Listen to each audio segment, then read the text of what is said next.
Silakan. Ya, silakan. Baik, bismillahirrahmanirrahim. Assalamualaikum warahmatullahi wabarakatuh. Salam. Waalaikumsalam warahmatullahi Waalaikumsalam wabarakatuh. warahmatullahi wabarakatuh. Alhamdulillah, salatu wassalamu ala rasulillah wa ala alihi wa sahbihi wa mawalah amma ba'd. Ya, terima kasih atas kesempatannya dan yang sama-sama kita hormati Bapak Dr. Azkia selaku dosen pengampu mata kuliah eh, dan teman-teman sekalian yang saya banggakan. Baik, tanpa berlama-lama lagi, mari kita mulai untuk pemaparan materi yang akan disampaikan oleh pembicara pertama, yaitu Anissa Nurul Rizkiyah. Silahkan Anissa.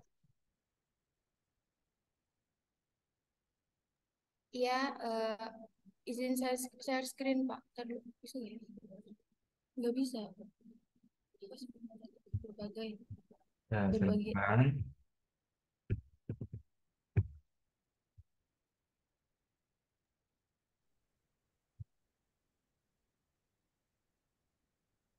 Belum bisa. Mungkin ini apa namanya? Mbak Zida diminta jadi co-host itu yang pemakalah. Bisa, Pak.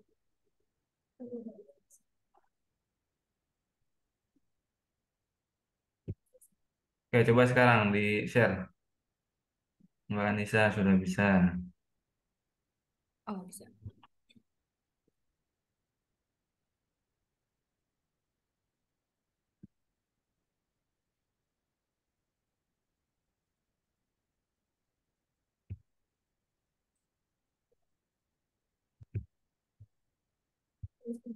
Bisa mau?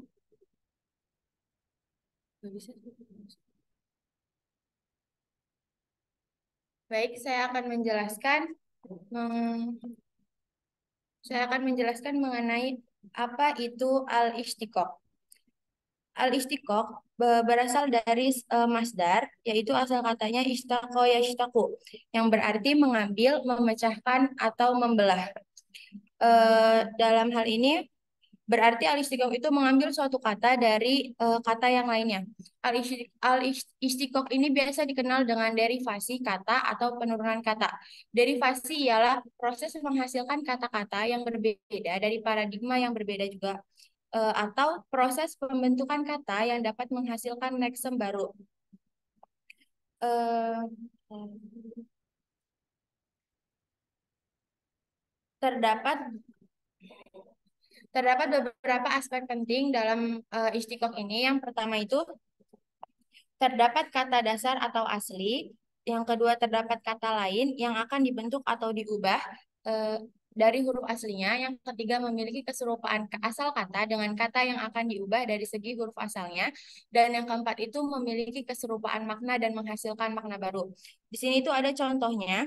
Eh, Kata soma, yasumu, siyaman, soim, latasum. Jadi, kalau dilihat dari artinya, semua kata ini tuh berasal dari kata so dan ma. Kemudian jika dilihat dari artinya itu, soma itu artinya berpuasa, yasumu dia sedang berpuasa, siam berpuasa, soim artinya orang yang berpuasa, dan la tasum artinya janganlah kamu berpuasa. Nah, contoh di atas ini merupakan contoh yang terkandung dalam beberapa poin penting yang telah dijelaskan tadi. Terus selanjutnya itu terdapat ada beberapa pendapat ulama mengenai al-istiqoq ini. Contohnya itu, menurut pakar bahasa Arab, istiqoq itu ialah mentasrif sebuah kata dari kata lain yang memiliki kesamaan baik dalam jenis huruf asalnya ataupun jenisnya, meskipun memiliki perbedaan dalam penyusunannya. Contohnya itu pada kata hamala, hilma, lahmun, lamaha, dan milhun. Hamala itu berarti membawa, hilmun itu kesabaran atau toleransi, lahmun artinya daging, lamaha menetapkan atau mengerlingkan, milhun itu artinya garam. Semua contoh kata di sini itu eh, berasal dari huruf ha, mim, dan lam. Kemudian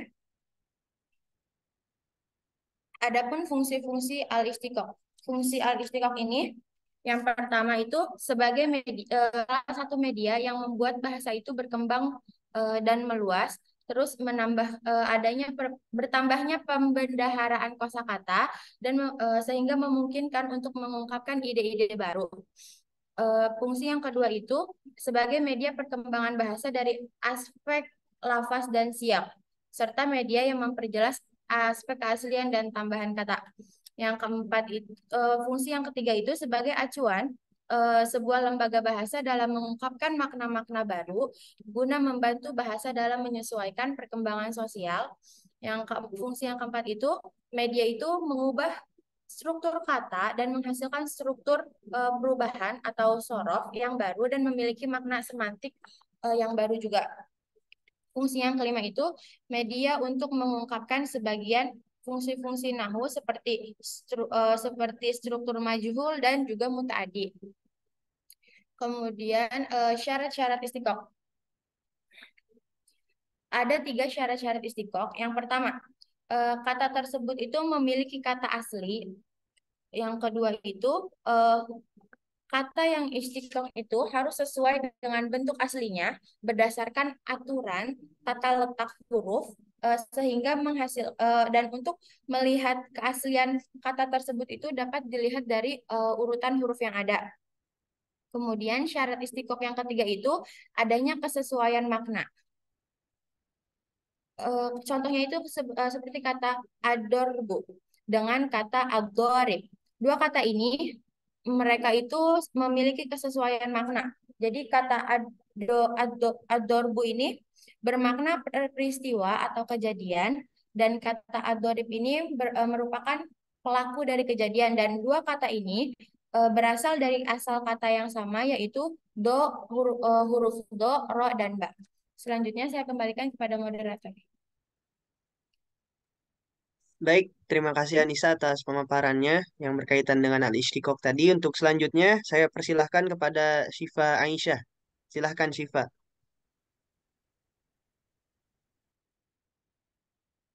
Baik, terima kasih.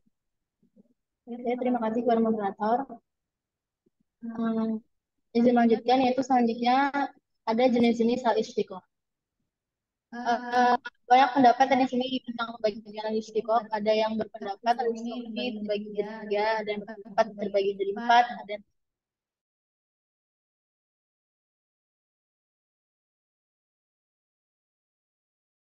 4 jenis asogir atau al istiqoh al-am. Al istiqoh asogir ini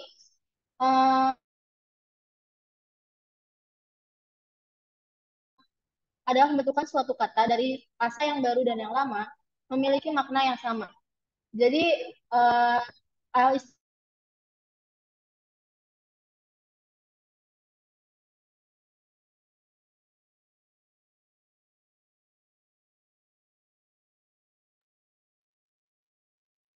Mungkin pakai suaranya Mbak Anissa kali, device-nya. Yang Mbak Sipa nih sinyalnya kayaknya nggak stabil.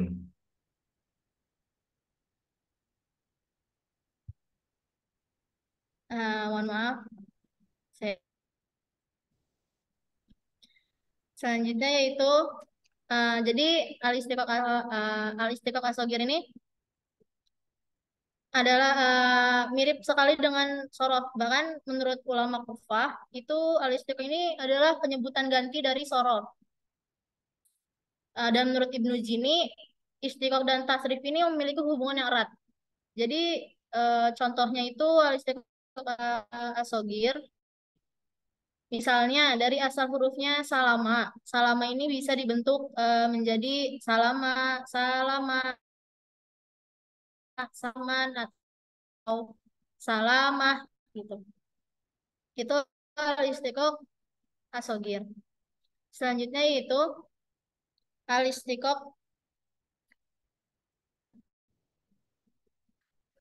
al-istiqoq al-kabir ini kita yang memiliki lafaz yang sama dan makna yang sama tetapi berbeda urutan hurufnya. Nah, kedua kata ini tidak sama hurufnya tapi makna Contohnya, Jabaro. Ini bikin bagaimanapun posisinya, intinya maknanya tetap sama, yaitu kuat dan sangat. Selanjutnya yaitu al-istiqaq al-akbar. Al-istiqaq al-akbar ini adalah mengganti suatu huruf dengan huruf lain yang mirip makhraj, menukar huruf wawu menjadi huruf alif pada lafaz. Contohnya pada lafaz saumun menjadi soma dan huruf dan pada contohnya yang lain yaitu istana'a. Nah, si huruf to-nya ini tak menjadi huruf to. Dan jenis al-istiqaq yang terakhir yaitu ada al-istiqaq al-kubar atau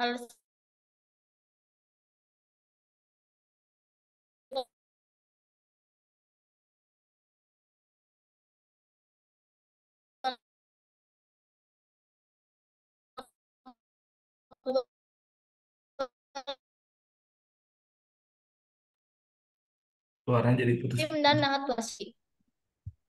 Nahat nisbi ini adalah memberi dua bentuk isim. Contohnya kata Abdus Syams di, dipersingkat menjadi Ab, Abdus Syami. Yang kedua nahat fi'li yaitu membentuk kata dengan mempersingkat sebuah kalimat atau jumlah yang diucapkan. Contohnya itu kalimat Bismillahirrahmanirrahim dipersingkat menjadi basmalah. Yang ketiga nahat isim yaitu memperpendek dua kata menjadi satu isim. Yang keempat nahat wasfi adalah menyusun.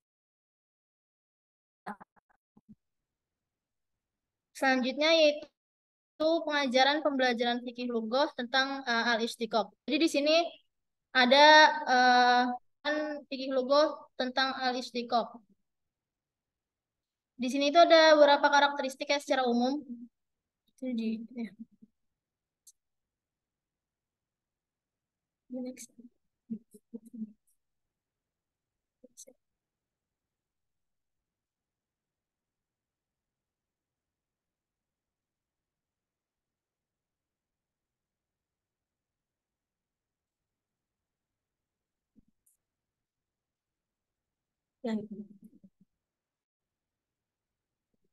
Selanjutnya yaitu pengajaran fikih lughah tentang al-istiqaq. Di sini pengajaran fikih lughah adalah bagian pengajaran pada bidang kebahasaan atau linguistik Arab yang sangat erat dengan kajian seperti adanya istiqaq, pembahasan tasrif, an-nahat maupun istilah-istilah asing. La haula wala quwata illa billah itu bisa disingkat menjadi hauqala seperti itu. Jadi bagi orang yang sudah mempelajari fikih lughah itu mudah dalam memahami ilmu-ilmu aswad, mufradat atau ilmu-ilmu sorof. Nah, bahasa Arab punya beberapa karakteristik dan keistimewaan yang membedakan dengan bahasa lain. Karakteristik secara umumnya yaitu istiqaq memiliki bahasa Arab memiliki istiqaq dan sigot untuk membuat sebuah kata baru dari akar kata.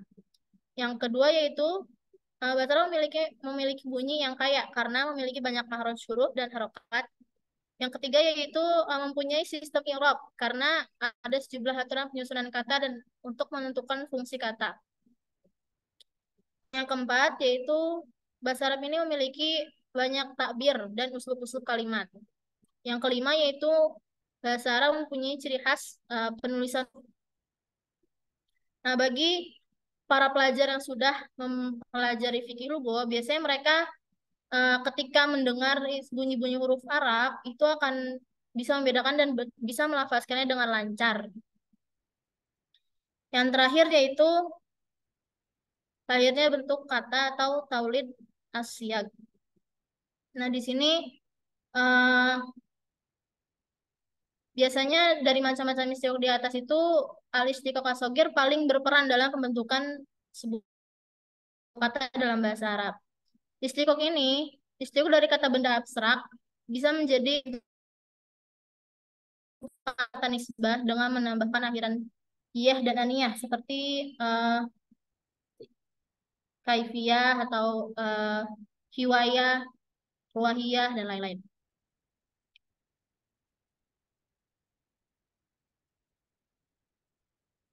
Jadi derivasi ini itu pembentukan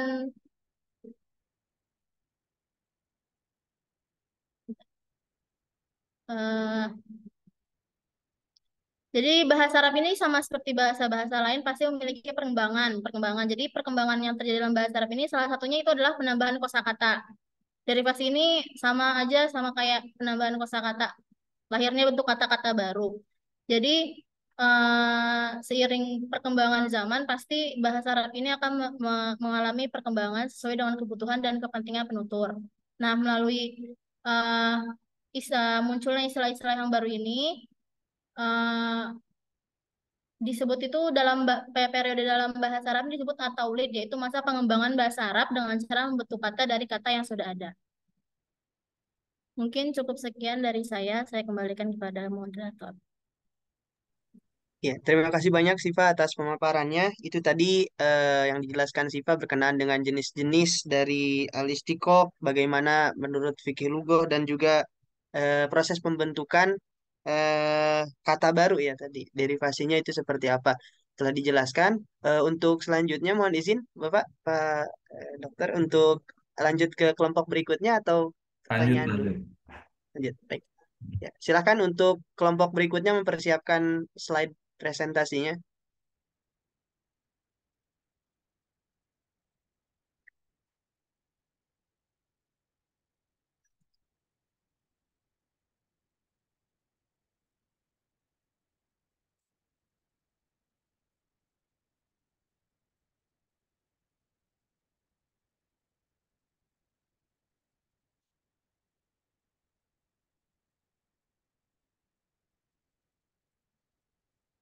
Iya, baik. Silakan untuk kelompok berikutnya. Silakan diambil alih.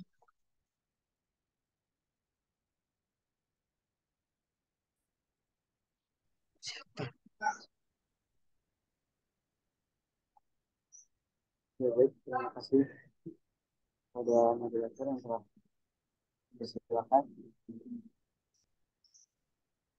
Saya di sini kami dari kelompok itu ada yang akan saya Rahmat Fajar dan belajar mas saya Suaranya Dr. nggak ini ya, Muzakir. suaranya tidak jelas ya. Sebentar, Dok. Atau mungkin pakai headset. Kalau pakai headset mungkin dilepas.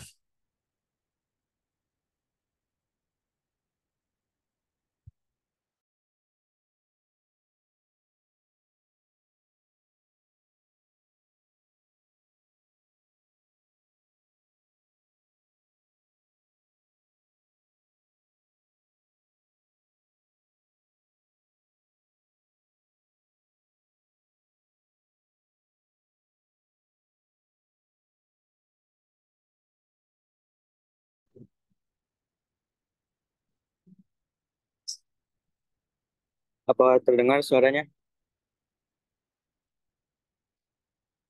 Ya, Terdengar, kedengaran. terdengar, terdengar, terdengar jelas.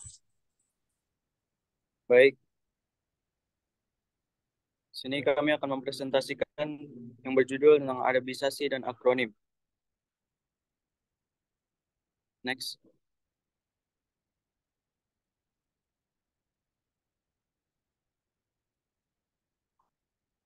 Bisa di next slide-nya. Siapa ini operatornya?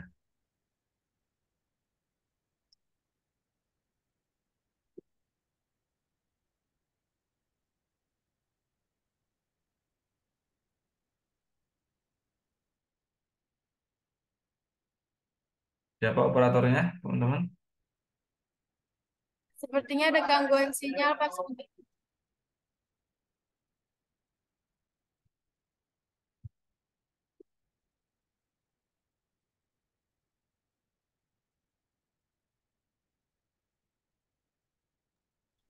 Diulang aja kalau nggak Nisa, di share ulang.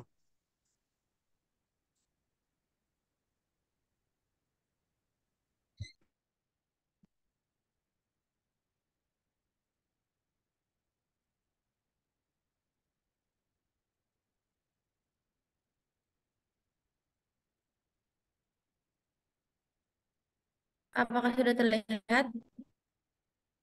Sudah, Nis. Tolong di next slide.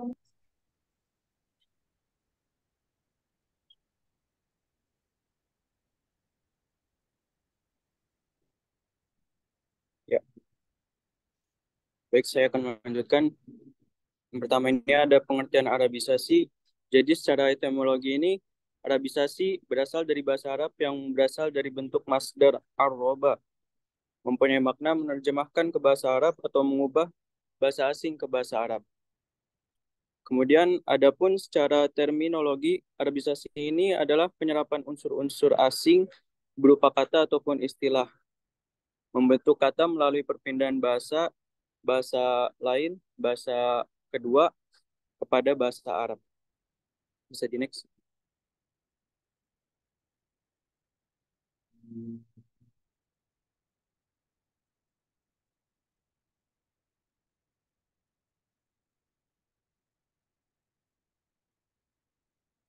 Bisa di next slide.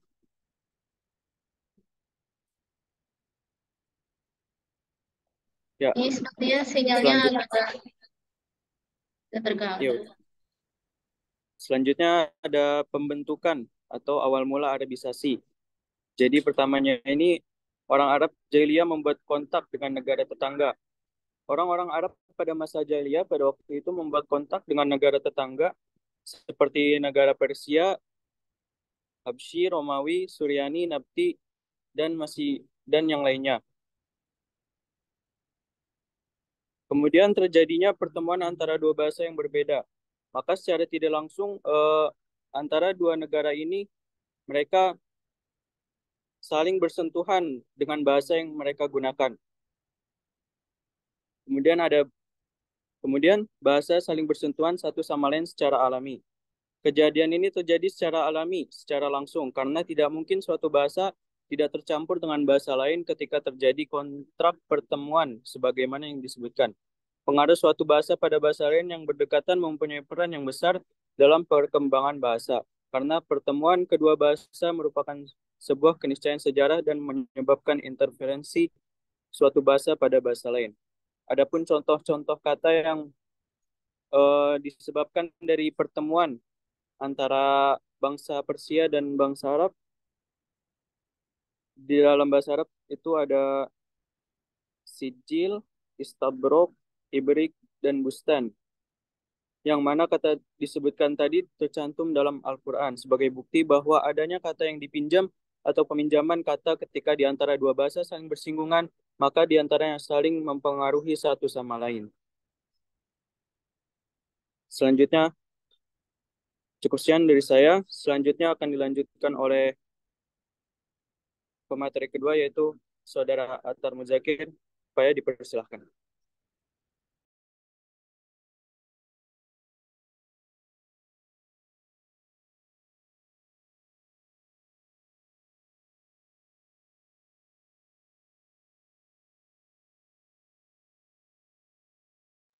Ya, silakan lanjut. Mungkin bisa langsung bisa di geser ke slide selanjutnya.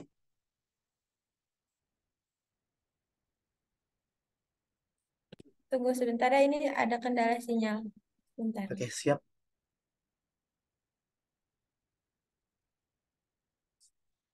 Oke, mungkin bisa sambil langsung dimulai ya. Oke, untuk selanjutnya adalah pengertian dari anahat atau mungkin dalam bahasa Indonesia kita bisa menyandingkannya dengan istilah akronim. Walaupun tidak dalam penggunaannya tidak 100% sama karena antara bahasa sendiri itu aja memiliki masing-masing kaidah yang disebabkan oleh budaya dan keterbatasan kosakata. Oke, anahat akronim kita mulai dari penjelasan dari akronim dulu. Akronim menurut Kamus Besar Bahasa Indonesia adalah kependekan yang berasal dari gabungan huruf atau suku kata atau bagian lain yang ditulis atau diucapkan sebagai kata pada umumnya. Menurut menurut Nika Dik Juliantri dan kawan-kawan dalam buku COVID-19 Perspektif Sastra dan Filsafat, akronim adalah gabungan huruf awal suku kata ataupun gabungan keduanya yang diperlakukan sebagai kata lainnya.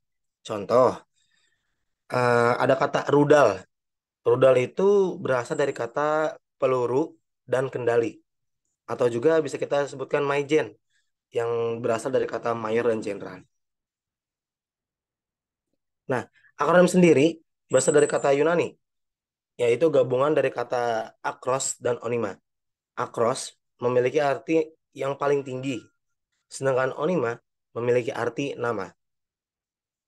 Jadi kalau misalnya secara etimologis, itu artinya nama yang paling tinggi atau paling agung. Oke, kita lanjut ke bentuk-bentuknya, bentuk-bentuk akronim. Itu yang pertama, menurut Eva Rahayo itu ada terbentuk dari dua kata. Ya, tadi contohnya ada tadi kayak rudal, terus ada maijen.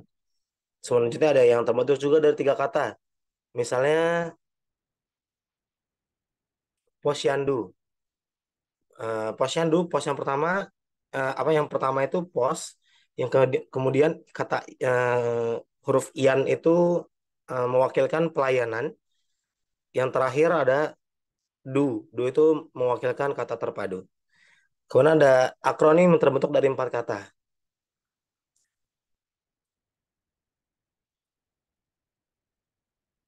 yaitu contohnya di sini ada perwari. Nah, perwari. Unsur pertama itu ada itu persatuan. Kemudian wa, di situ wanita. Kemudian ri, itu RI. R-nya itu Republik, I-nya Indonesia. Oke, yang kemudian juga ada yang terbentuk dari lima kata. Contohnya, bapekan. Yaitu unsur pertama, ada badan. Pe, bape. Bapekan, gitu ya. P-nya itu pengawas. Kemudian K-nya kegiatan. A-nya itu aparatur. Dan N-nya negara. Bapekan. Kemudian ada yang terbentuk lebih dari lima kata. Contohnya itu Depkumham, yang merupakan unsur pertamanya itu depnya departemen, kemudian eh, kumnya itu dari hukum, kemudian haknya itu hak, a-nya itu asasi, m-nya manusia. Gitu. Oke, kita lanjut ke pengertian akronim dalam bahasa Arab atau anahat ya. Kita mulai masuk ke pengertian anahat. Anahat secara bahasa berasal dari kata kerja bahasa Arab.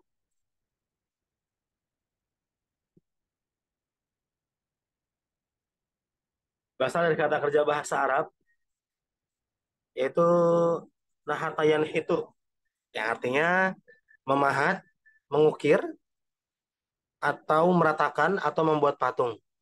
Yang kalau misalnya dalam kamus Lisanul Arab, anahat itu berarti al-qashru wa nashr, yang artinya menguliti atau meratakan. Dalam buku An-Nahtu wa Bayanu Haqiqatihi wa Nubuzatu min Qawaidihi lil Alamati As-Said Mahmud Syukri Al-Alusi, karya Muhammad Bahjah Al-Athari, anahat merupakan bagian dari istiqoq, bagian yang al-akbar, yaitu membuat sebuah kata dari dua kata atau lebih tanpa mempertimbangkan semua huruf asal yang diambil dan urutan hurufnya, tetapi cukup dengan kesesuaian dengan makhrajnya. Contohnya ada hauqalah yang diambil dari kata la haula wala quwata illa billah. Sebagai tanda hauqalah ini dibentuk sebagai tanda pengucapan atau simbol pengucapan dari kata kerja atau bentuk kata kerja dari kalimat tersebut. Oke, sedangkan menurut buku Dirasat Fiqhul karya Sobi Soleh, di situ Ibnu Faris berkata bahwasanya anahat memiliki arti orang Arab memotong atau memangkas dua kata atau lebih lalu menjadikannya sebuah kata baru. Dan anahat merupakan bagian dari ikhtisar atau dalam bahasa Arab diartikan sebagai penyingkatan. Atau dalam bahasa Indonesia diartikan sebagai penyingkatan.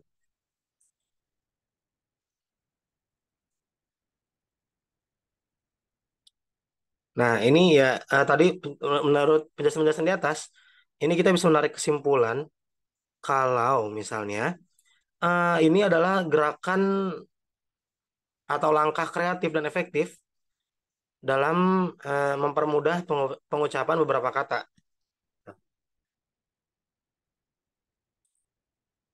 Karena seperti fungsi dari akronim, yaitu titik persamaannya ada di usaha, yaitu usaha penyederhanaan dan penyingkatan kata untuk mempermudah dalam pengucapan. Oke, kita lanjut ke tujuan anahat. Ya tadi, tujuan tadi yang sama ya, antara akronim dan juga anahat, yaitu tadi, yaitu upaya atau usaha dalam menyederhanakan atau mempersingkat kalimat menjadi satu kesatuan kata untuk mempermudah orang Arab khususnya dalam bertutur kata dan salah satu bentuk pengefisienan mereka dalam berkomunikasi dan mereka juga bermaksud untuk memberikan sebutan untuk sebuah kalimat seperti basmalah yang diambil dari kata bismillah. Kemudian ada klasifikasi anahat. Menurut Emil Badi Yakub, anahat dapat diklasifikasikan menjadi 4 pembagian, yaitu anahat anisbi, kemudian ada al-fi'li, kemudian juga ada al-ismi, yang terakhir ada al-wasfi. Oke, yang pertama anahat anisbi. Anisbi ya, anisbi itu berarti penisbatan, yaitu penisbatan seseorang atau perbuatan atau sesuatu dari dua asal kata. Oke, contohnya di sini ada contoh Abdus Syams. Di sini bentuk anahat nisbinya itu Absyam gitu. Kemudian juga ada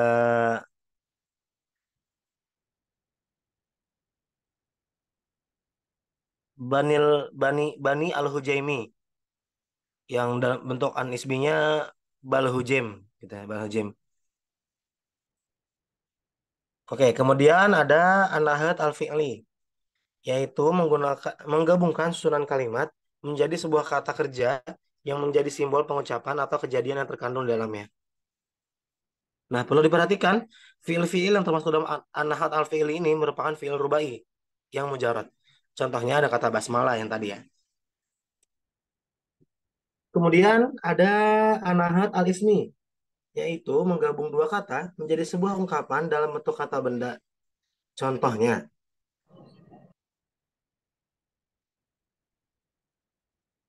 ada habqor yang berasal dari dua kata, yaitu hab wa qor. Ya. Kemudian ada al-wasfi, menyingkat dua kata menjadi satu yang menunjukkan kata yang disingkat atau mempunyai maksud yang lebih tegas dari dua kata asalnya.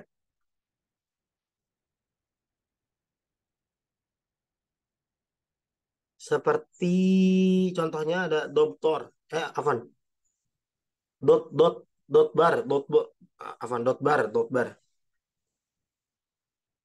eh, ya dot bar. Yang artinya itu orang yang kuat. Itu gabungan dari kata dobtun wa dobrun. Nah, Emil Badi Yakub dalam tulisannya setelah dia menulis 4 klasifikasi ini, beliau berkata bahwasannya dua klasifikasi dua yang tadi al-wasfi sama al-ismi ini ada sedikit banyak pemaksaan ya.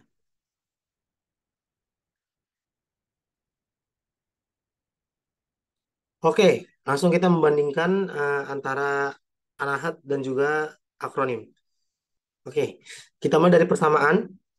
Dari segi definisi tentang anahat atau akronim pada kedua bahasa tersebut mempunyai titik persamaan, yaitu memahas atau meringkas dua kata atau lebih menjadi satu kata atau istilah baru yang menunjukkan makna aslinya. Kemudian kedua bahasa tersebut, yaitu bahasa Arab dan bahasa Indonesia, jika ditinjau dari aspek tujuan pemakaian anahat, sama-sama untuk meringkas yang mana bersifat praktis dan efisien. Itu sama tujuannya, sama-sama untuk memudahkan dalam mengungkapkan sebuah kata secara ringkas.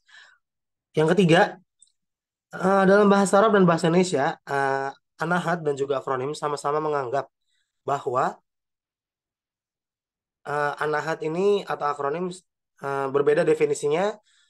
Kalau anahat berbeda dengan ikhtisar, kalau akronim berbeda dengan singkatan. Meskipun ada beberapa ahli bahasa yang menganggapnya sama. Kemudian ada teori yang keempat, teori anahat atau akronim dalam kedua bahasa merupakan salah satu metode dan langkah dalam perkembangan bahasa di era globalisasi sekarang ini. Yang kelima, anahat atau akronim merupakan langkah kreatif dalam meringkas dan mempermudah pengucapan.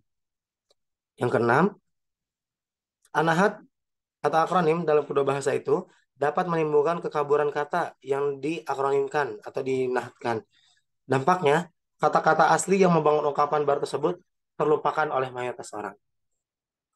Lalu kita lanjut ke perbedaan anahat dan juga akronim. Yang pertama, anahat yang muncul dalam gramatika bahasa Arab diklaim merusak kemudian bahasa Arab oleh sebagian linguis Arab. Tetapi, sebagian linguis lain membolehkan teori anahat jika dalam ilmu istiqaq ditemukan adanya polemik yang terjadi dalam masalah struktur leksikal dan gramatikal Arab, sehingga memicu untuk diberlakukannya teori anahat. Sedangkan dalam bahasa Indonesia, akronim memberikan kontribusi dalam perkembangan bahasa Indonesia itu sendiri agar bahasa Indonesia tetap dinamis dan dapat menjawab tantangan global. Menurut hemat peneliti, kedua bahasa tersebut memiliki sistem bahasa masing-masing. Makanya wajar jika terdapat berbagai corak perbedaan antara keduanya. Yang kedua, syarat-syarat dalam pembentukan anahat dalam bahasa Arab lebih banyak daripada bahasa Indonesia. Hal ini dapat dimaklumi karena kaidah bahasa Arab sendiri lebih banyak dan lebih rumit daripada bahasa Indonesia. Dalam bahasa Arab, syarat-syarat dalam pembentukan anahat ada 3, sedangkan dalam bahasa Indonesia hanya ada 2. Oke, kemudian dalam bahasa Arab, teori akronim atau teori anahat masuk dalam cakupan ilmu fikih lughah dan ilmu al-mustalahat. Sedangkan akronim dalam bahasa Indonesia dalam cakupan ilmu semantik khususnya dan ilmu linguistik pada umumnya. Yang keempat, dalam bahasa Arab ada yang namanya pola-pola atau kaidah-kaidah yang dapat dijadikan pedoman dalam upaya pembuatan anahat.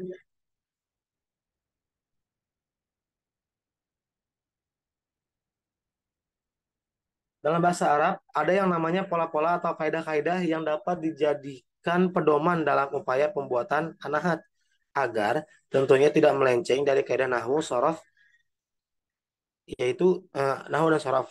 Yaitu ada 6 poin sebagaimana yang terdapat di pembahasan sebelumnya. Sedangkan dalam bahasa Indonesia belum ditemukan hal tersebut. Karena dalam bahasa Indonesia pembuatan akronim masih sangat cukup masih cukup sederhana dan mudah.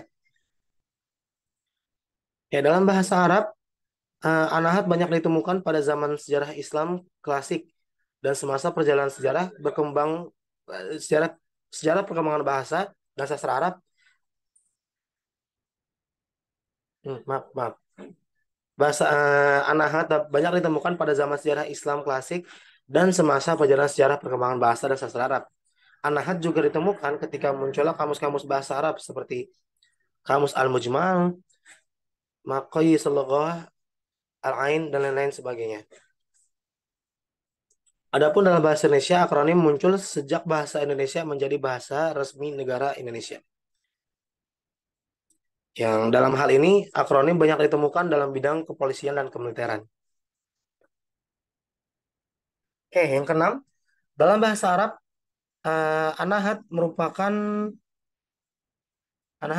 salah satu kajian istiqaq atau derivasi yang sebagian ahli linguis mengatakan bahwa anahat disebut juga al-istiqaq al-kubar yang disesuaikan atau dikolaborasikan dengan 3 macam istiqaq lainnya, yaitu al-asghar, al-kabir, dan al-akbar. Kemudian ada yang kedelapan, anahat dapat terbentuk dari wazan rubai, khumasi, sudasi, dan subai. Sedangkan dalam bahasa Indonesia tidak ada kaidah seperti itu.